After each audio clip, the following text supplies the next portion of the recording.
बाबा यहाँ पुलिस नहीं आई अभी तक? नहीं बेटा। क्यों? क्योंकि तुम लोग कातिल हो।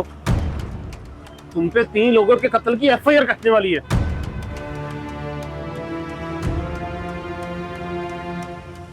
ये क्या कह रहे हो बेटा? हमने क्या किया है? क्या किया?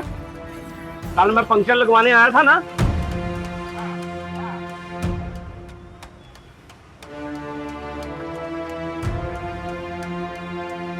और जब मैंने तुम्हें कहा था कि मैं एक जरूरी काम कर रहा हूं, तब तक तुम पंचर लगाओ। जी जी। तो गाड़ी के नट तुमने कैसे थे ना।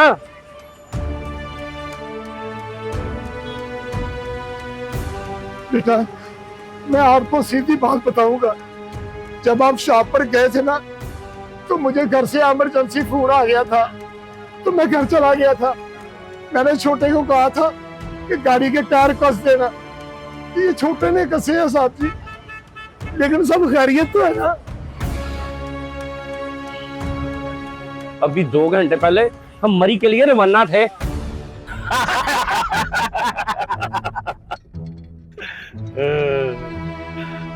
शरी यार नोट करना, गाड़ी से आवाज किस चीज की आ रही है?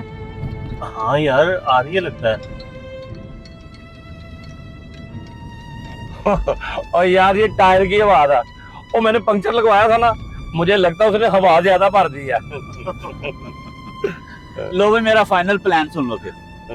सबसे पहले हमने नचिया गली स्टे करना है। तो फिर एबटाबाद की तरफ से जाना पड़ेगा। तो वहीं से चलते हैं, क्या मसला है? चलो ठीक है। तो शरी गाड़ी रोक, गाड़ी में जरूर मसला है, मैं चेक करता हूँ।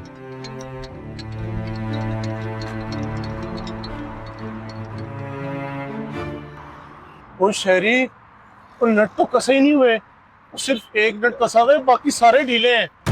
जिससे मैंने पंक्चर लगवाया है उसने पाने को दूर हाथों से भी नट नहीं कसे। शुक्र है हम बच गए, आगे पहाड़ी इलाका शुरू होने वाला था, पता नहीं क्या होता। नदीम जल्दी से पाना निकाल, मैं इसके नट कसो।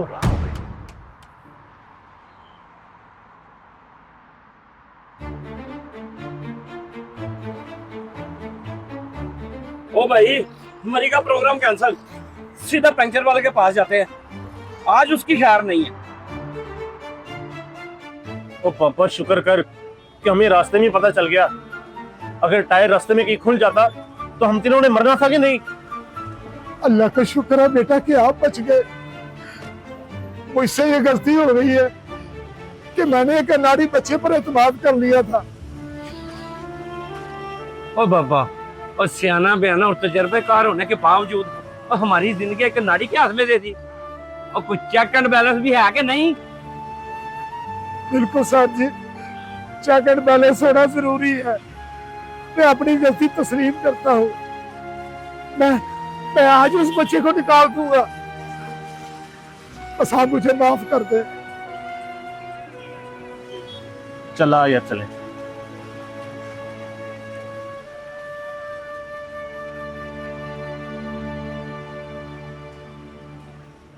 दोस्तों, हर मैले कपड़े वाला मैकेनिक उस्ताद नहीं होता।